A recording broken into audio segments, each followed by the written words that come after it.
Right. Back to Hobbes now. So,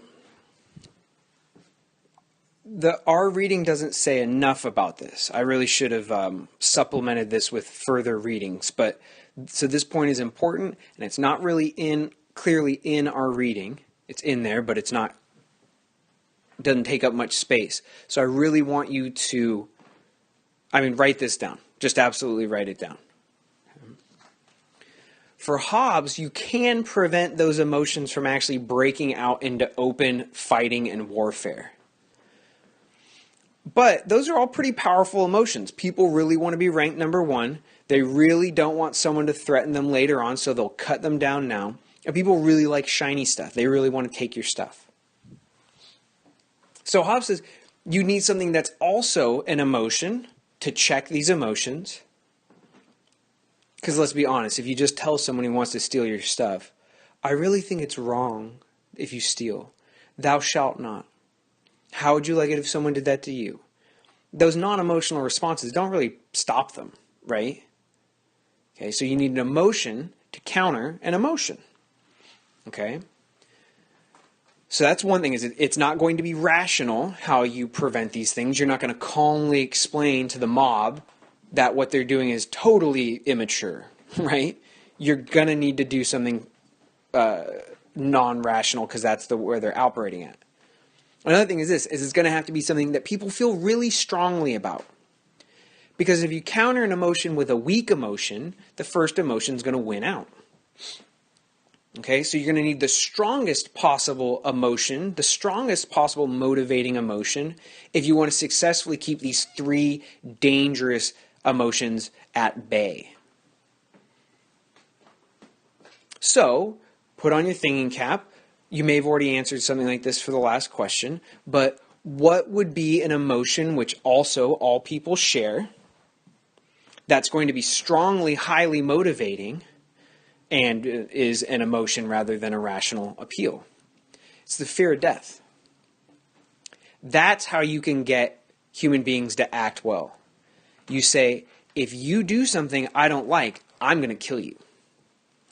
Now, most people, even though they want your new PlayStation quite a lot, want not dying even more. So if you can make a credible threat on someone's life, they will basically do what you tell them to. So I think it's Singapore where you can't chew gum in public, or you can't spit gum on public sidewalks. And if they see you do it, if they see you chewing gum in public, they will cane you in front of other people. They will beat you with a wooden stick, basically, in front of other people. Now, it's not quite the fear of death, but as much as I like a good piece of gum from time to time, I really don't want to be shamefully hurt in public, so I'm not going to chew gum there. And you see, it's not rational, it's just the fear of physical pain or the fear of death in general in Hobbes. It's which one do you prefer more? Would you prefer a beating, or would you prefer a piece of gum? Or no gum, rather. Okay? And just like the fear of pain, the fear of death is very widely shared. Okay? So even people who believe in heaven and believe that they're going to heaven because they're good people are still scared of dying. Most of them. And people who aren't good people or who aren't sure if heaven is real, they sure don't want to die. So it's probably the most universally shared human emotion, and it sure the heck motivates us. We do all sorts of stuff to avoid dying. Okay, so here this may sound a bit like Locke, or it may sound like a bit like general theories of punishment. Make someone suffer if they commit the crime, they'll be less likely to commit this crime. This is where Hobbes goes, though.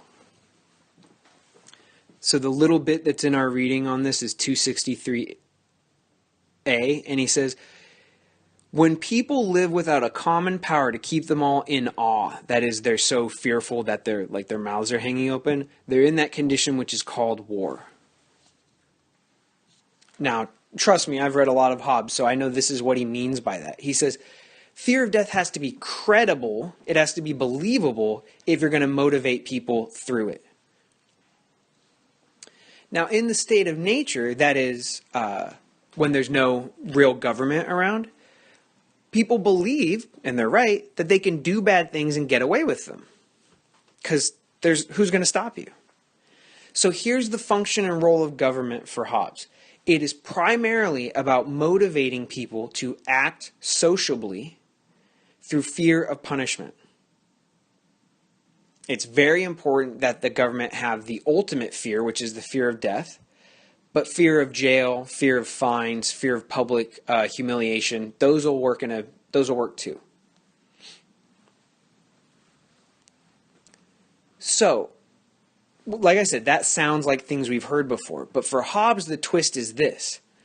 If the government is weak, if it threatens to do those things and never acts on them, or if its threats of pain are weak, like if you murder someone, we're going to jail you for 3 months, then it won't work.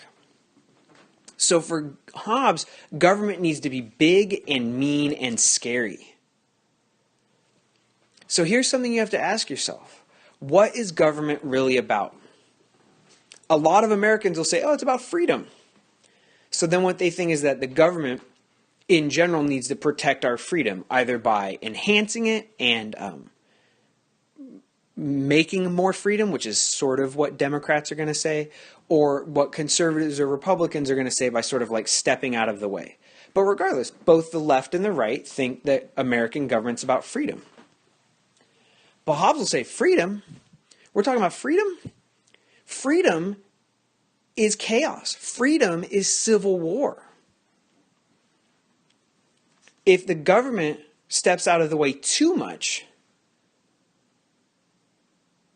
you're going to have murder in the streets.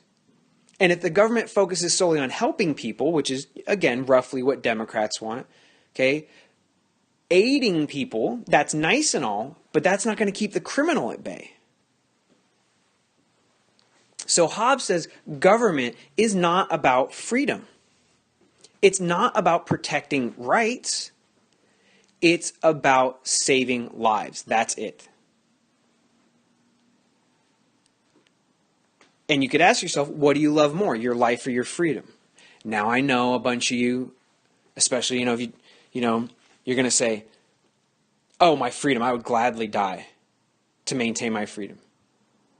Okay, some of you mean that, but look what happens when there's a repressive regime or when there's a call to war. After September 11th, when people's freedom was threatened, lots of people signed up and were glad to have them, were glad that they did it. Most of us did not sign up. Most of us were not willing to put our lives on the line to protect our freedom or others' freedom. So the proof is in the pudding, Hobbes would say. He'd say, let's stop being idealists and saying that government's about freedom and I'd so gladly give up everything for freedom or for justice or for family. We all talk a big game, but then look at what people actually do. Most people would do anything to stay alive, including, giving up some of their freedom. So the main focus here, let me make this clear, is that for Hobbes, the purpose of government is security alone. Freedom, just like everything else, is subordinate to security. So what this means for Hobbes, and this is part of what some people really don't like about Hobbes, is he says the best government is the strongest government. The best government is the meanest, toughest government. Because it needs to, A, protect you from criminals at home, and B, protect you from threats abroad, foreign nations. That's it. Freedom, I guess, is nice, but lots of things are nice. And the government's job is not to get you everything nice. It's just to keep you alive. Because Hobbes says this very vividly. This is some of the most famous lines in all of political philosophy.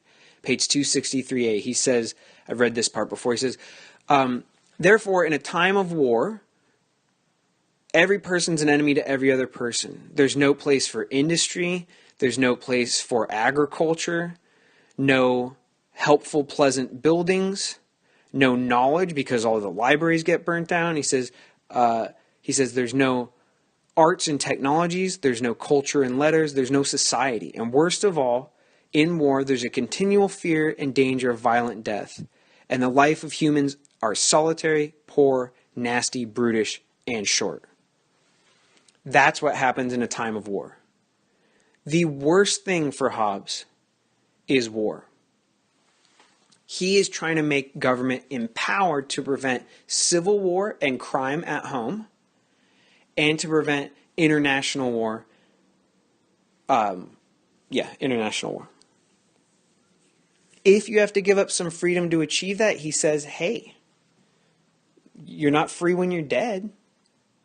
So why would you, preserve your freedom at the expense of your life? You lose both.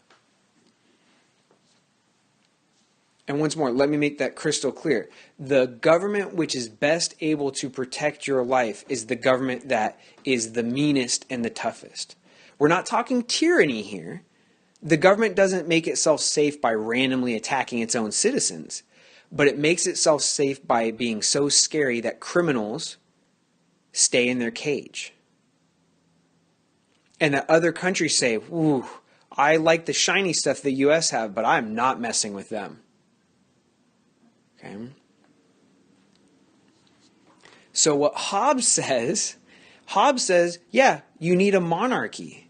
The strongest form of government is the one that can act instantly with the entire force of the nation behind it. That's monarchy. Not tyranny, okay? We're not talking an evil monarch, but a good one trying to protect you. He thinks that democracy is basically like trying to make a decision by committee. Y'all ever do a group text? You're trying to figure out where to go with your friends on a Friday night? Oh, what a show of confusion. And you probably see all the greed and fear and all that stuff in it, right? One of your friends says they want to go to Fridays, TGI Fridays. The other one says, I don't like TGI Fridays. There's too many kids there. The other one says, well, we could go to Fridays earlier and then the kids will still be in school. Anyways, it's just a proliferation of ideas. Nothing ever gets decided on. Look at gridlock in American Congress. Okay? Think about it. Not too long ago, there's a Zika virus. It's sort of dangerous. Congress can't figure out what law they want to pass on it, and nothing happened. If we had a monarch, though, they would just say, it's a danger. It's going to risk this many people getting harmed. Here's the exact amount of funding. Boom. Problem solved. A little more complicated than that, but you see what I mean. Especially think about the threats from an invading country.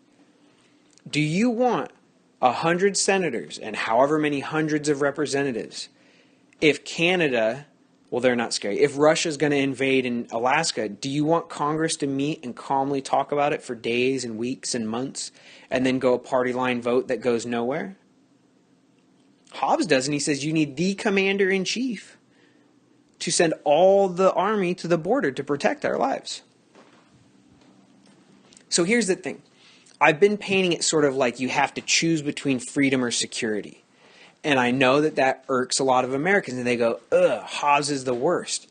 No freedom, and he wants a monarch. He wants a king or a queen.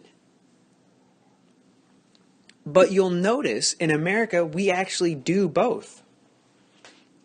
We go with Mill and Locke and all these other people who are about individual liberty. But also, what is the president? Commander-in-chief of the armed services. And how do we run the military? You have generals and you have other people who, when they make a decision, everyone under them, under the pain of being court-martialed and put to death potentially, has to follow orders. Not because they like it, not because it's about their freedom, but because it protects the lives of the rest of us. So we actually mix both, and actually Hobbes mixed with individual freedom is A, what America and other countries do, and B, seems to work out pretty well. So I know the government using fear to control you and the government being worried about security more than it's worried about freedom sounds pretty bad. But A, we do it in America. It's part of the Constitution and etc. Okay. B, I think you actually probably like the way we do it in America. And if you don't, here's a small compromise I'm willing to grant here. If you don't, then what you can do is say, at home, domestically, we need individual freedom. Abroad, internationally, we need Hobbesian force. There's problems with that, but that's a legitimate compromise. if you want to hear about what some of the problems with that or why Hobbes thinks you need strong government both at home and abroad, you can email me. But here's one. Hobbes says, oh, maybe you're a little skeptical, right, that we need this kind of force, this government power at home.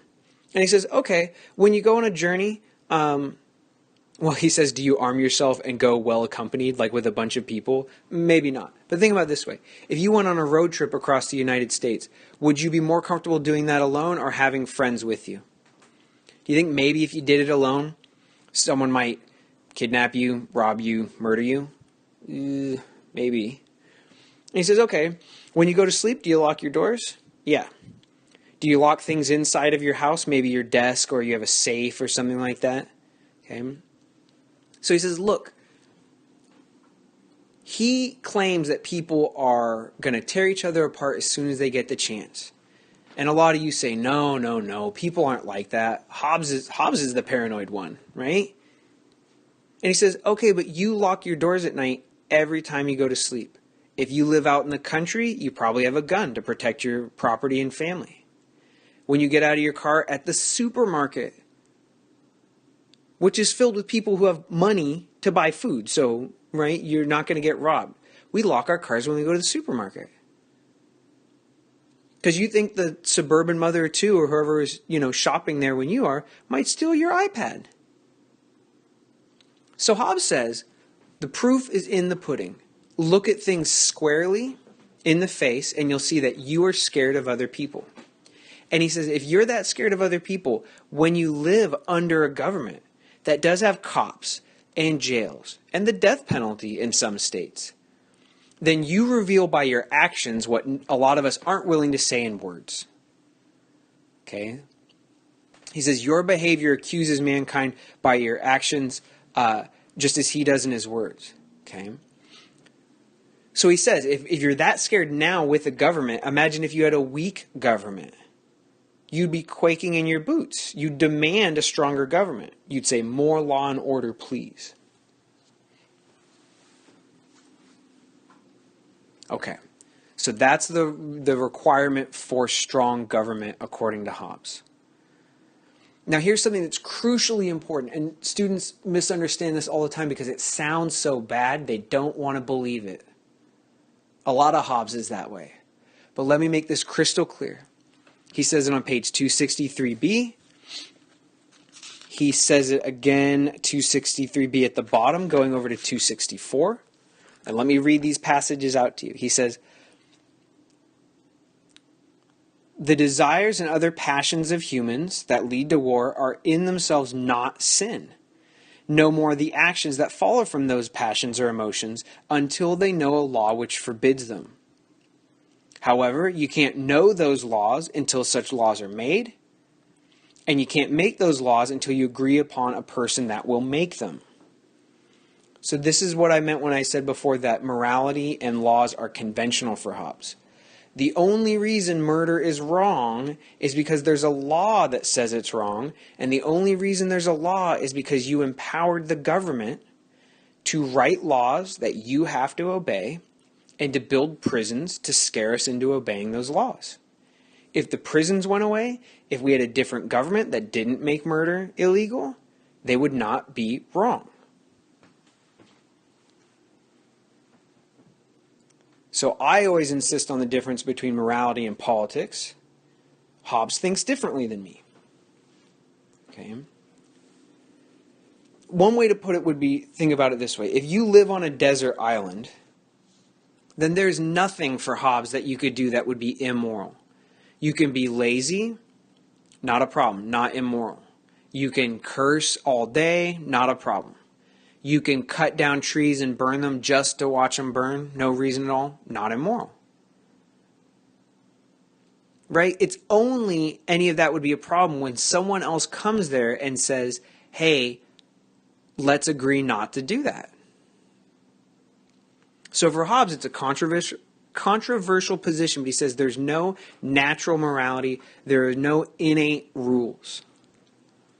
Now that applies to you and I if we somehow live outside of a government. If I see you and there's no government around, no cops are ever going to catch me, I see you have something shiny, I'm going to take it, Hobbes says, and it's not going to be wrong. But remember, you and I do live under a government, and we've said that's wrong. His point is this. Two nations relative to each other are just like two individuals in the state of war. That is, just like for two individuals outside of government, there's no rules. Between two nations, there are no rules. The United States, Hobbes thinks, can do anything it wants to Russia, anything it wants to Mexico. Now, if we want to treat them nicely, hello Canada, we're allowed to, but we don't have to. So all those emotions that drive individuals and nations to war before, those are not merely descriptions for Hobbes. He says there is nothing wrong or right about doing those things. They're just neutral. Because remember, the state of war is nothing but the state of nature, and there is no natural morality. And as Hobbes says on 263, all over that page, he says nations remain in the state of nature relative to each other. That is, they remain in a state of war. Even when they're not actually fighting, they're in a state of war, he says. Because he says until there's something to prevent you from fighting, you're still in a state of war. So he says, just like if it's about to rain, you're like, oh, it's rainy weather. Or if it rained yesterday and the day before, and it doesn't rain today, but then it rains tomorrow, you're going to count that whole stretch, including the day it didn't rain, as rainy weather. He says the temporary lull between wars is not really peace. It's just when the sides go to sleep at night in the trenches in World War I, they're still at war, right? So his point is this, is the United States is currently in a war with North Korea, even though we're not like shooting at them. We're currently in a war with Russia. We're currently in a war with Iran. And in fact, he would say technically, we're in a war with every country where we don't have a real strong peace treaty with them, like an active peace treaty.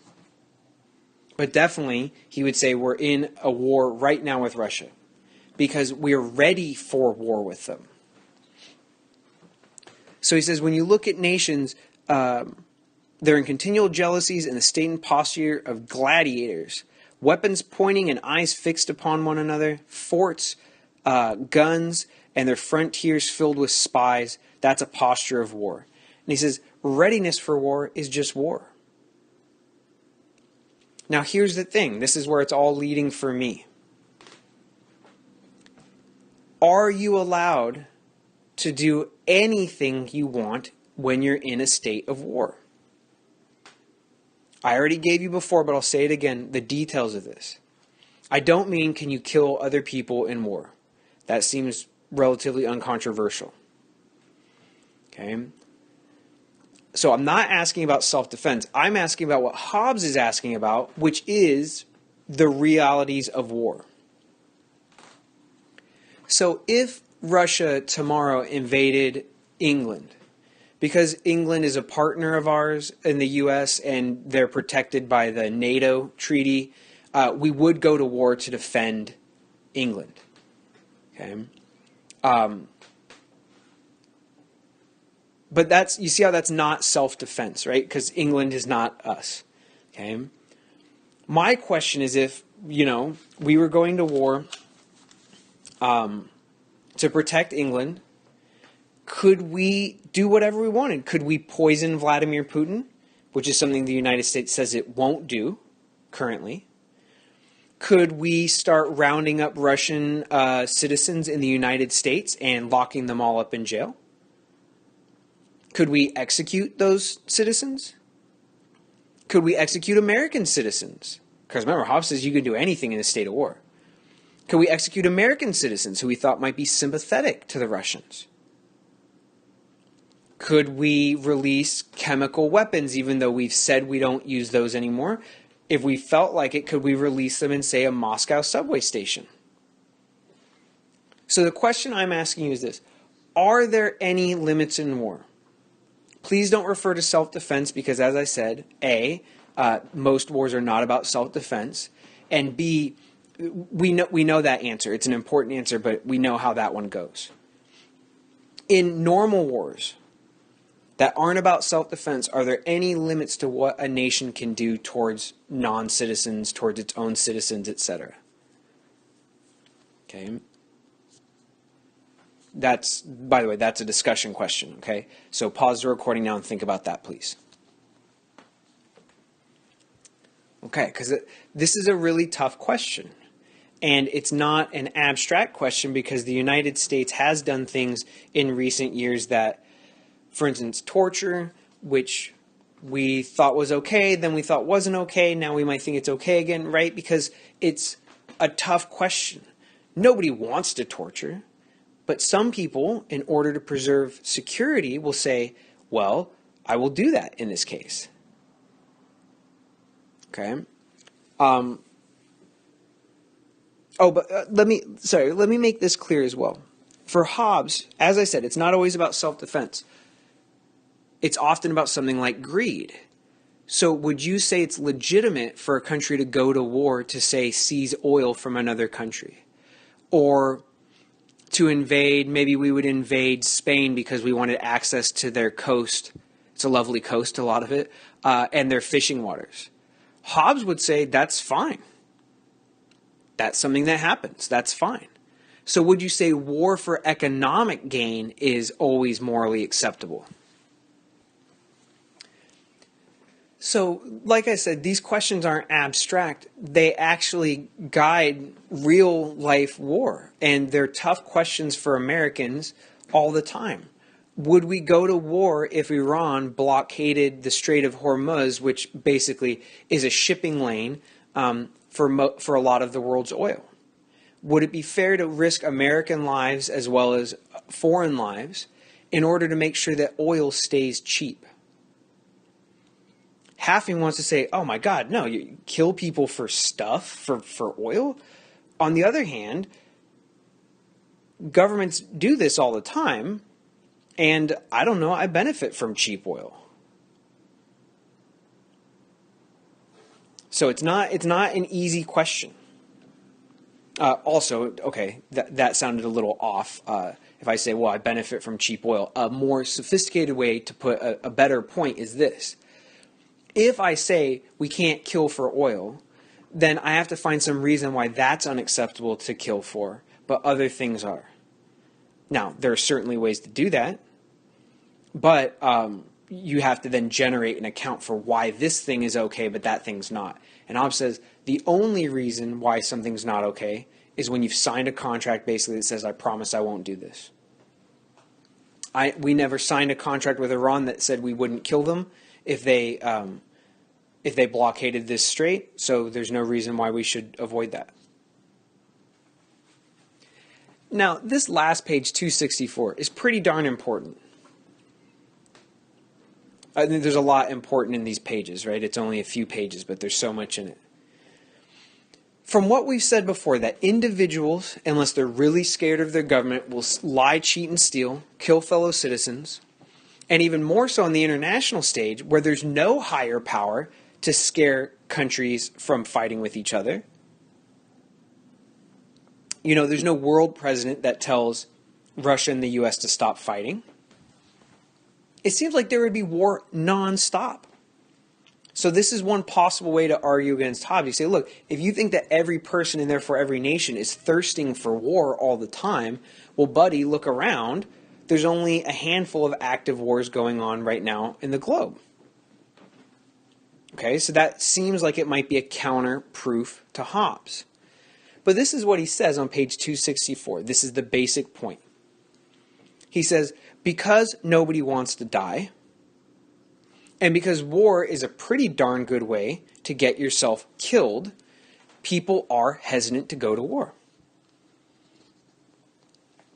So this is what he says. He says, this is what reason recommends. And please note, here he just means common sense, right? If you don't want to die, it's common sense dictates that war involves killing, so you might get killed in war, correct? Okay, so when he says here that this is a natural law, he doesn't mean it's a natural moral law. He just means raise your hand if you think that war might get you killed. Everyone's hand goes up. Raise your hand if you don't want to die. Everyone's hand goes up. And we say, okay, folks, from what we just said, you think maybe you want to avoid war so you don't die? Everyone's hands goes up. Just common sense. Okay.